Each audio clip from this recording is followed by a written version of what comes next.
China's political and military leaders want one thing above all: to reconquer Taiwan. Both Taiwan and Ukraine are countries that have tried, with varying degrees of success, to forge their own institutions, forge relations with the West, and consolidate a democratic system. Now, the invasion of Ukraine has set off the alarm bells again. It's been the second, and perhaps the final warning.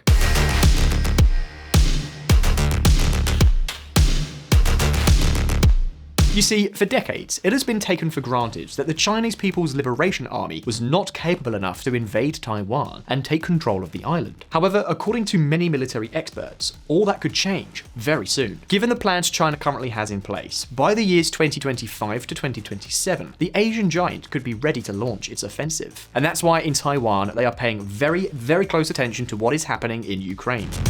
The determination and resilience that the Ukrainian people have shown in the wake of Russia's invasion have inspired Taiwan, reinforcing our commitment to defend our freedom. B. Kim Haiso, Taiwan's representative to the US. And keep in mind that we are not just talking about empty words. The brutal Russian invasion has already prompted the Taiwanese government to take action. Taiwan looks at extending compulsory military service beyond 4 months. Minister tells Parliament that proposals are under consideration and a plan will be put forward this year. Beijing's pressure on the island and Russia's war in Ukraine have prompted debate on how to boost defense. But beyond the big headlines, what lessons can Taiwan take from Ukraine?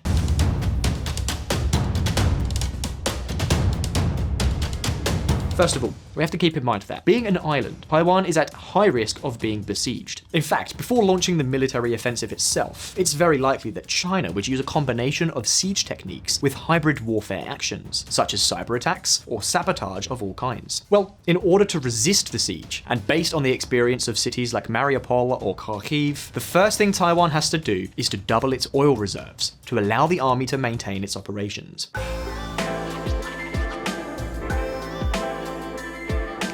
Taiwan's Petroleum Administration Act currently provides for crude oil reserves amounting to 30 days of the previous year's average consumption, or approximately 1 million barrels per day. Now, following the Ukrainian experience, military experts are advising Taiwan to at least double these stocks to 60 days. What's more, this storage should be located at high elevations and dispersed throughout the country, both for protection against precision attacks and so that the oil can continue to be transported, thanks to gravity, even in the event of power supply disruptions. In addition, to ensure power supply, military experts advise the construction of multiple electric fuel generators alongside the same tanks. Also, considering that ports could become priority targets for the invader, the country must prepare itself to receive over-the-shore deliveries, that is, without having to use port infrastructure. In total, it's estimated that these actions could cost Taiwan more than $4 billion. But keep one thing clear, guaranteeing the supply of oil to the military could determine the entire course of the war. Likewise, experts are also recommending that the country urgently increase its basic food stocks to a minimum of 120 days of consumption, build water wells throughout the island, and implement an effective satellite internet network. Starlink internet becomes a lifeline for Ukrainians. In Ukraine, Starlink's technology has found a place where it can prove itself, especially being used in ways other than how it was intended. Throughout its invasion, Russia has consistently attacked Ukrainian communications infrastructure with both military weapons and cyber attacks. The idea behind this first set of measures would be to prepare Taiwan to hold out long enough for international aid to arrive or for China to throw in the towel. But of course, in addition to infrastructure, this goal needs, above all, to ensure effective military defense.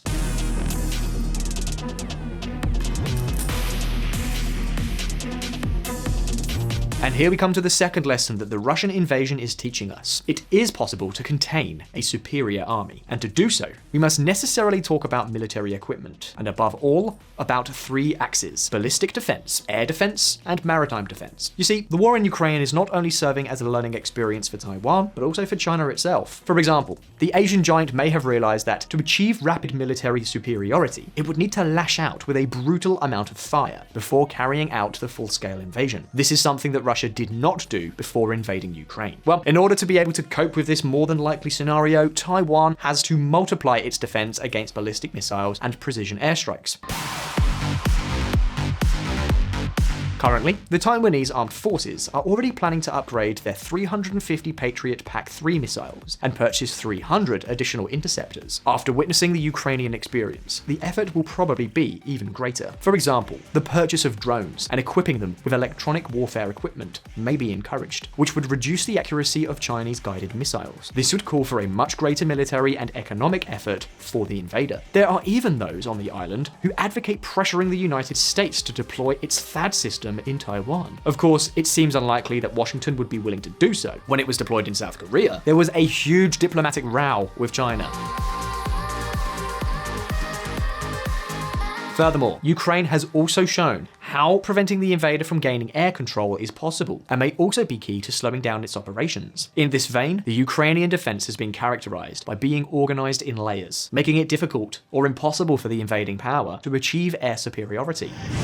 Without air control, China would be incapable of executing almost any military plan against Taiwan. Harry Halem and Eric Feynman, geopolitical analysts. And so, Taiwan can create a first defense layer of greater range and altitude with the Patriots, a middle layer with other anti-aircraft batteries of lower precision, and a final layer with portable anti-aircraft systems, that is, those that can be carried by the soldiers themselves. These are known as manpads.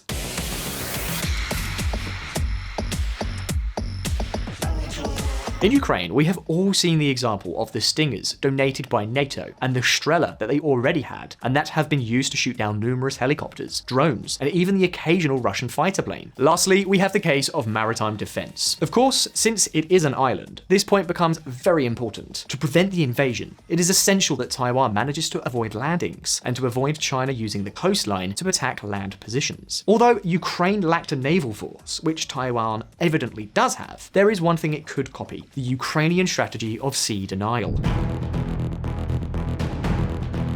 Sea denial is a military term that consists of making it impossible for the enemy to use the sea to carry out an assault, while at the same time not necessarily controlling the waters entirely. Taiwan could look, for example, not only at how Ukraine has deployed numerous sea mines, but especially at how critical it could be to store and deploy anti-ship missiles and precision-guided munitions all along the country's coastline in small depots that are difficult for the invader to detect. Indeed, this is how Ukraine managed to sink the Moskva with its Neptune missiles, by going unnoticed. Warship Moskva was blind to Ukrainian missile attack, analyst shows. The crew of RTS Moskva 121 was blind to and not ready for the Ukrainian missile attack that sank Russia's Black Sea flagship. Odessa hit by missiles as Ukraine claims it has sunk second Russian ship. What's more, experience in the Ukrainian war has shown that Taiwan's current inventory could prove to be clearly insufficient, even given news like this. Taiwan to more than double annual missile production capacity amid China tension. Taiwan plans to more than double its yearly missile production capacity to close to 500 this year. Taiwan has been upgrading its maritime defense for some time now. For example, with the purchase of 400 Harpoon anti-ship missiles from the United States and 25 radars to operate them. These missiles could be capable of hitting Chinese ships shortly after they leave port, but the numbers seem clearly insufficient. Furthermore, much more is needed to really have an effective deterrent force. Thirdly, we can highlight something in which Ukraine has literally crushed Russia: the warfare narrative and communication. This is something in which Zelensky has proven to be quite talented. If there is one thing Ukraine has done, it has been to win the support of the vast majority of the West. Yes, they are the victims of the invasion, but that does not mean it was a piece of cake. Ukraine has presented itself to the world not only as the victim of an invasion, but also and above all as a country fighting for democracy, openness, and European values. In other words, he conferred responsibility. Well, Taiwan is the country with the most civil rights in all of Asia, an indispensable technological leader and an important Western ally, strengthening the foreign agenda, and above all, becoming something like the Mecca of freedom and civil rights could be the key to, if necessary, counting on the massive and unanimous support of the West.